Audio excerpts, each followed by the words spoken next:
Welcome to Against the Odds. Everyone has a story. What's yours? Sharing your story can inspire and ultimately transform lives.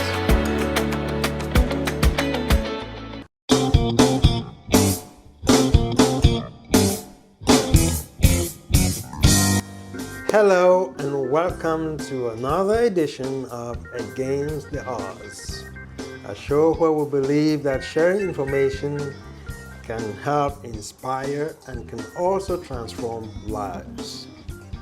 Today we're honored to have Mr. Sterling for a follow-up talk. We did one about a year ago. I would let Mr. Sterling reintroduce himself.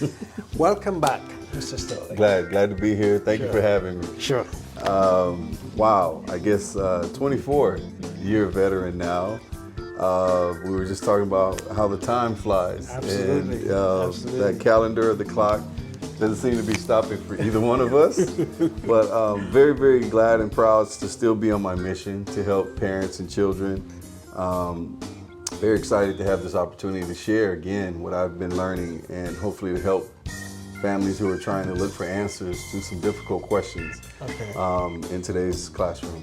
So, Mr. Sterling is a teacher at Holly Elementary. He's a 5th grade teacher. The G&T program?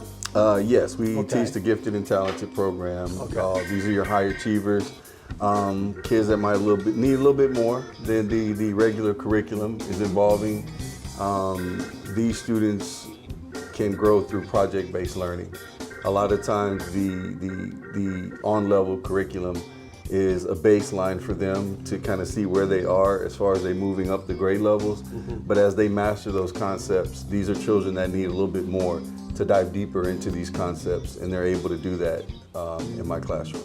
So the reason Mr. Sterling is back is because he is an author. Mr. Sterling, did you write another book? I see 2 here. No, same book. So he's an author. What today's parents must know about today's classroom. So this was published last year. I happen to have read it, and I think every parent who has a kid in school, well, you know, this is in relation to his teaching, his classroom, his experience. I think it's a great book for every parent to have. So, Mr. Sterling, you were here last time. We talked about this book. How has it been? It's been wonderful. The response through the videos have been great. I appreciate the comments and the words of kindness that have come through our last video. I seem to sell a book to every person that I talk to about this book. They see my mission, they see my vision for trying to make sure that we have classrooms that are engaging and children are excited about. Like I say in the book, unfortunately, I see some children leave my classroom and lose some of that fire for learning. And a lot of it has to do with methods and the type of instruction that we offer. We try to keep the learning fun. We want to make sure that although we're having a good time, the data is going to reflect the growth that's necessary. And I think that's what parents want. They want results. And they want their children to look forward to enjoying the process of how we get to those results. And unfortunately, I just have seen 24 years, students will lose that desire if that teacher is not showing the same level of engagement and excitement about learning that the previous teacher might have had. What's happening is we're seeing children have a great teacher and things are going well, and then there may be a year or so where there's a decline. And what I want to hopefully do is stop that from happening. How do we keep that level of excitement going, and how do we keep that incline to where that children is continually learning and not falling off from their interest and engagement levels based on instruction? So now this is you sharing your experience and your engagement with the students in your class, specifically 5th grade. Now, isn't that, you just mentioned, I mean, the falling off of the interest and all that, is that a problem with the teachers?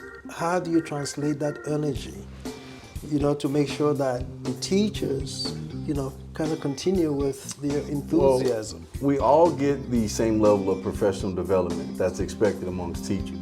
And we are responsible for knowing the latest techniques, the latest strategies, the things that the data is telling us about how children and scholars want to learn. So these are concepts that can be used from pre-K to 5th grade to college. If I'm presented with a PowerPoint, I can present that PowerPoint and have my students sit and watch me talk about what's in that PowerPoint. Or I can print that PowerPoint out and I can tape it up around my classroom and I can make it into a gallery walk. I now have children discovering learning through the process of working on those concepts instead of sitting down and listening to me.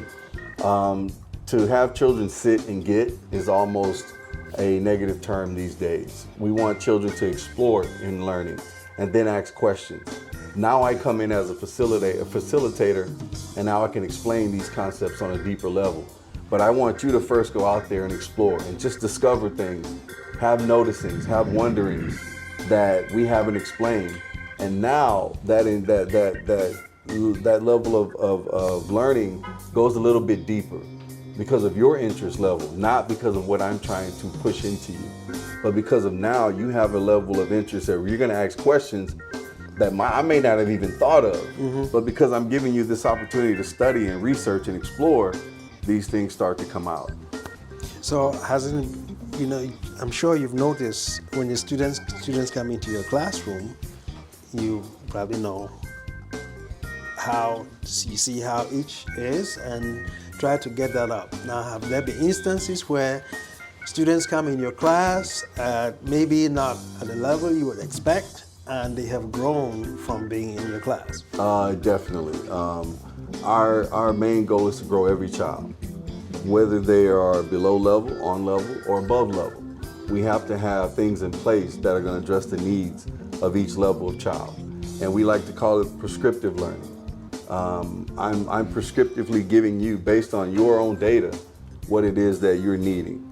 If you're saying that this data says that you have a weakness in decimals and fractions, that's what I should be attacking and helping you have an action plan on your own to attack that. And that's the goal now. So we set the goal, we study the data, and then we create the action plans to attack that area of growth. But that's for one child, though. Correct. How do you do that? How many class students do you have in your class? I have 21 students this year, and there has to be a plan for each student. Wow. So the progress reports, the weekly reports to parents, those are all things that we do in partnership to make sure that those areas are being addressed. Okay. So from the first week of school, I know exactly where you are strong in as far as math is concerned. I can identify growth areas in reading based on those early tests that are preliminary to knowing how much you've mastered from the previous year. I can now take that information and build you a plan based on digital learning, classwork, homework, projects, whatever it may be, that's designed just for you, that's going to take you where you need to go. So again, ladies and gentlemen, this is Against the Odds. We're sharing information that could be helpful, that could inspire, and that could help transform some lives. So, you're in the GT program. Mm-hmm. How does that work? What is GT? GT is gifted and talented students who have been identified through the district through certain criteria. Mm-hmm. It would take a while to go real deep into what that criteria is, but basically these are children who can visualize things that others may not see. They can problem solve on an area that may be above level for what their age group says they can problem solve on. So these students need a little bit extra as far as it's a special community that is not created just for the baseline curriculum. Just as we have independent or individual education plans for students who are below level, we need those same type of plans for students who are above level. We need to make sure that we're continuously giving them what they need so they can grow. So they may see things such as curricular alternatives. Mm-hmm. They'll come at the end of a unit and it'll ask the students to dive a little bit deeper and do something that may be project-based. It might take them a week or 2 weeks to complete these assignments. but it gives them an opportunity to show their mastery and then show the different things that other kids who are above these levels can complete. It's pretty cool to see. So these are fifth graders, what, 10, Yeah, 10, 11-year-olds. 11 years old? Yeah. Are they at that level where they can understand what they're in for? With some assistance and guidance, yes. I shared with you earlier, we talked about a student after we completed a unit on decimals, adding, subtracting, multiplying, dividing, problem solving, the whole nine. This student chose to do a curricular alternative that was called a decimal crossword puzzle. So they're able to take those skills and show us how to apply them on another level, showing that level of mastery through the project. So there's a lot you have to know to create that crossword puzzle. The number of digits per place value, how the person who's completing the crossword puzzle will use addition, subtraction, multiplication, and you have to make sure all those things work together so it makes sense for the person who's completing that assignment. I had another student who was completing she was working on the engine types between gas and electric cars. I mean, this is very cool stuff that they're doing, and it's making them apply the things that they're learning about matter and energy to these projects to really show a different level of mastery as opposed to just a regular student who may pass a test or complete an assignment that says, I understand this. They're going above and beyond to say, I can take this knowledge and now apply it to something greater than what the curriculum is asking me to complete.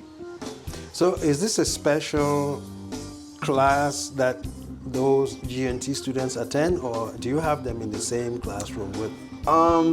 You can have GT students mixed among the general population. In some schools, they do concentrate these students into one area so they can kind of feed off one another and synergize.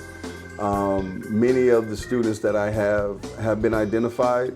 Most have had some experience with the general population, but there is a separate course because those students will be monitored. They'll be expected to complete those projects that I mentioned, and the following teacher the following year will continue to present those projects and ask those students to continue to keep their status as a gifted and talented student. They have to continue to do those projects, set those goals, and show the steps on how they're going to complete those goals. So I know you talked about it's a monthly criteria to get into GT, but how to pick out those students, to identify those students? Is it something that maybe it's just the school? Is it something that brought it from home? A lot of it's what the teachers are seeing. Okay. If the teacher sees that this child can go above and beyond, and this curriculum that we presented to them is a little bit beneath what they're able to do, we tend to try to challenge those students and ask them to do something greater. So after conversing with the parent, looking at what we've identified, we will have those students tested for gifted and talented, and those results usually let us know how we'll move forward as far as their curriculum. Yeah, you mentioned parents. I was going to ask how involved are the parents in Yes, that they are program? part of that process. Okay. So whether they want that, label or not, they will make the ultimate decision. And most parents do want that. My child is gifted and talented. They're being asked to do something a little bit more that goes beyond just your typical curriculum for that child at that age level.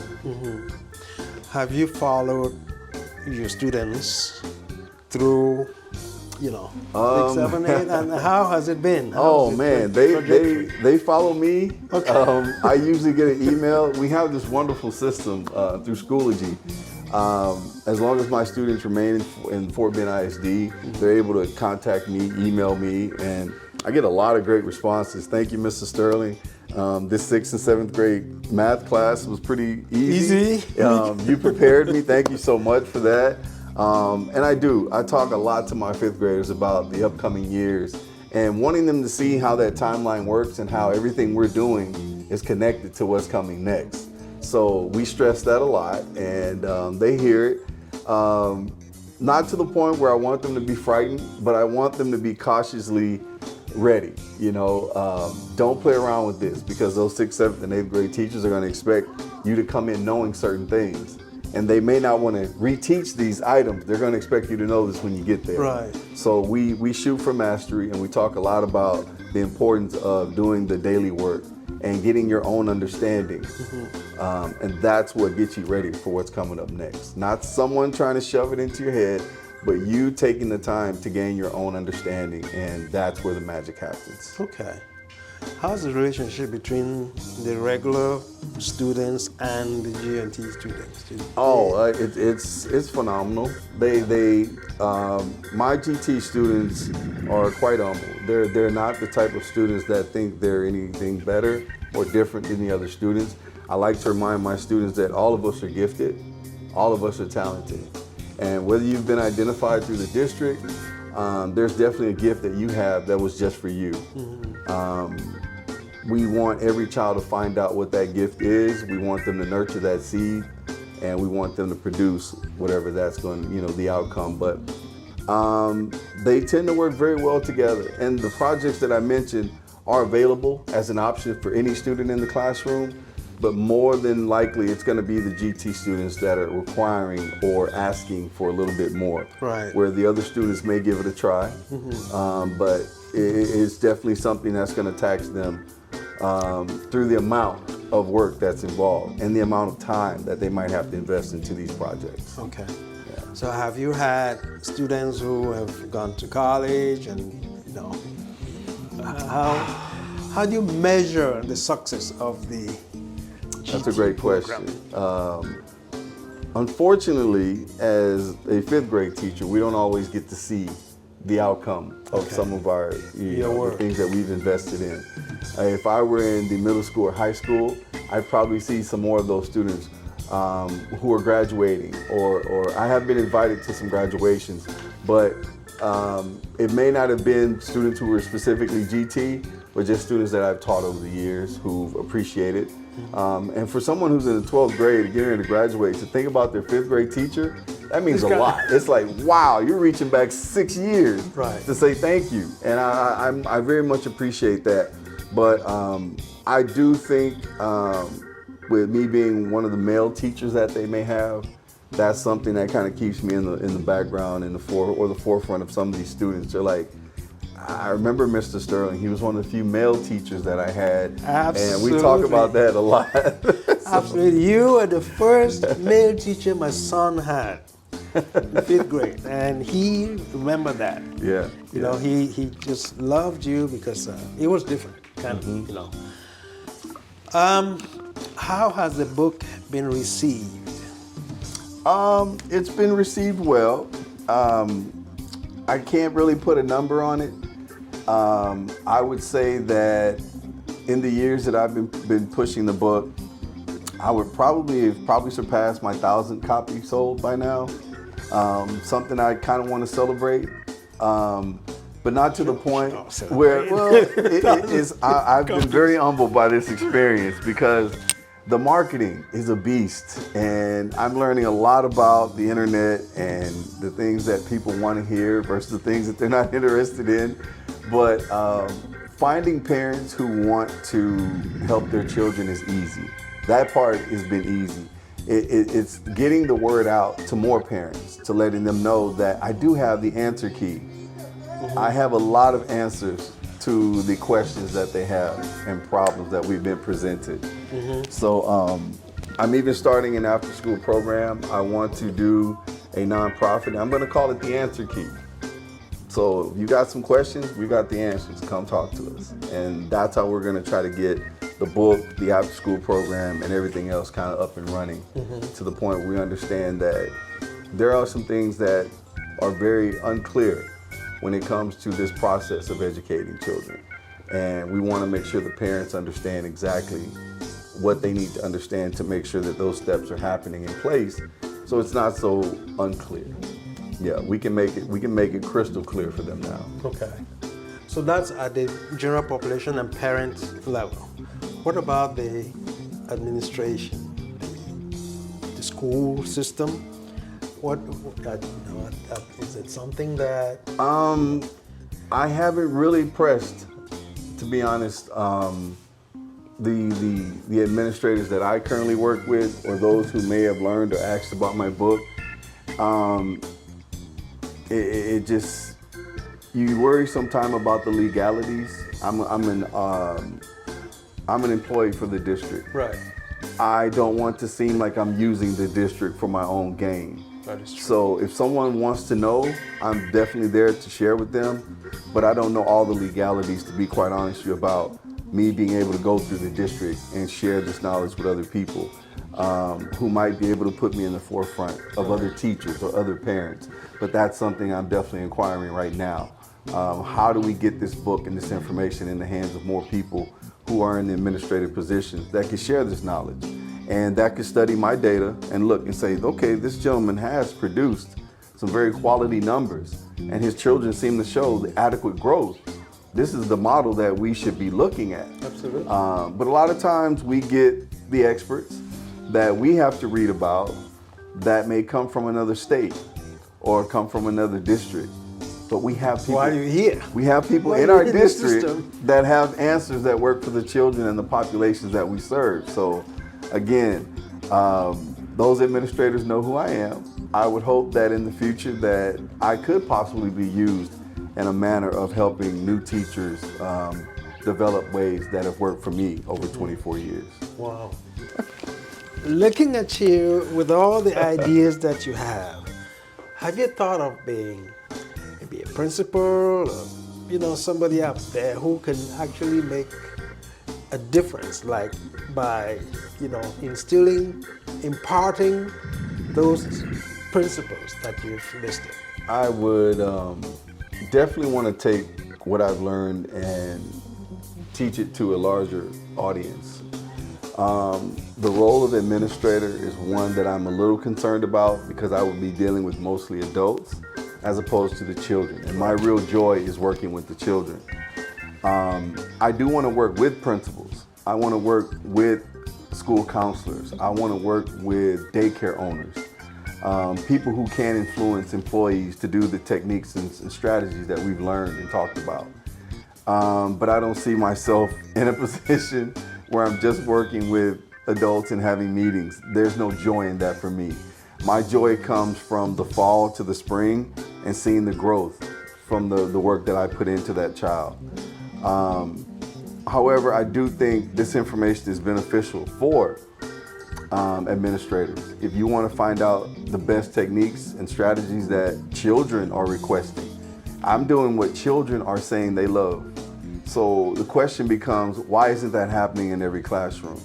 And I think myself as an administrator might be a little too frank to say things that might offend, but at the same time set a level of expectation that you're not going to hurt this child's development in any way, because these are the expectations for how we instruct. And it's not okay to give a child a worksheet every day or to have them sit and get while you are the center of the classroom. I would expect every teacher to turn their classroom into a child-centered classroom and do what's best for the child. And like I said, unfortunately, that's why I wrote the book, because that's not always the case. And children will go home and tell you, I love this classroom because I'm not excited about learning in this classroom because. And that's where I want administrators to take my techniques and say, hey, this gentleman has proved this through data that it works. We should try this in our own settings. But yeah, let me work with the principals. I don't see myself in that particular role. Wow. Yeah. So, following on that, to make the book widely known, accessible, have you thought about maybe distributing it to schools, to administrators, to share it with? Yes, and I'm currently understanding that this is not something I could do on my own. Okay. So I've got a group of people out here helping me now, setting up those appointments, sending out those emails, meeting with those administrators and business owners who can take my book and then distribute it to larger audiences. So that's definitely something we're working on, and hopefully, like you said, by the next interview, we'll be talking about the numbers and this book taking off. That would be amazing. But I'm more excited about the effect it's going to have on children, and knowing that they're going to be excited about coming to school and the way they learn and using technology and cooperative learning groups and all those things that they get excited about, not just the things that teachers want to make their day, productive, but are we really growing children and doing what's best for them? That's the goal. Mr. Sterling, something that has always intrigued me is that I see your passion and I see the work that you're putting in and the love for your children. Something that has always intrigued me is, why are teachers in America the least paid, the least, I don't know, recognized? I don't know what word to use there, but why is it so? Oh man, you're getting into a tough topic now. Yes, I'm just curious because I read some time ago teachers somewhere in Alabama, were buying stuff for their children and earning $27,000 a year. Yeah. How is that possible? It's tough when some people look at us and say, well, you guys are actually working 181 days out of the school year. We have a lot of days off. We have a lot of vacation time. We have the summers where we're mostly doing professional development. And if you're comparing your average doctor and lawyer, they're saying, well, we're working 300 days a year. We should be getting a different amount of payment based on what we do and the amount of time we put in. But when you look at the role that we play in society in setting the foundation for children who will become the doctors and those lawyers. Absolutely. It appears that we know our worth and we think we deserve more than what we are currently paid. But we understand these systems. We understand for this job, the real rewards come as you grow. A new teacher is going to make considerably less than a veteran teacher based on the number of years of service. So it's almost like we're not going to pay you up front, but we're going to make sure that you earn this money as you go along and put in the time and effort with these children. So there are lots of opportunities to grow and develop financially in education. Like you said, there are opportunities to become an administrator, specialist. There's room for those things. But your core teacher who wants to stay in the classroom, a lot of times they're not going to make those funds. And I think we need to get back as a country into valuing our teachers again and not focusing on the negative things that we've heard in education, but really focusing in on those teachers that are doing the day-to-day work and making these things happen. Because I see it all the time. I work with amazing teachers. From kindergarten to 5th grade. These people are there early, they stay late, they work on the weekends, they're doing the math nights, the readings night, they're totally involved in seeing children grow. But again, we have to get back to a place in society where we value people who are working with our children. And 2020 gave us a little bit of an inkling of that with the whole staying at home. Right. For a while, I think parents were able to see how difficult our jobs were and what went into planning and the grading. And I appreciated that there were parents who commented on my teaching during that time, because not only was I teaching their child through Zoom or we were online, but the whole family was there listening to me, build relationships with their children, support their children, show them resources that would make the work easier for them. So they got to see, okay, wow, there's a deeper appreciation we have now since 2020 that I think maybe we will get that extra incentive sometime soon. But if you're talking to a college student and they have an opportunity to come out and make $50,000 versus $100,000 or $80,000, some of our best teachers may not be coming into education, although they want to, just because the finances are not there yet.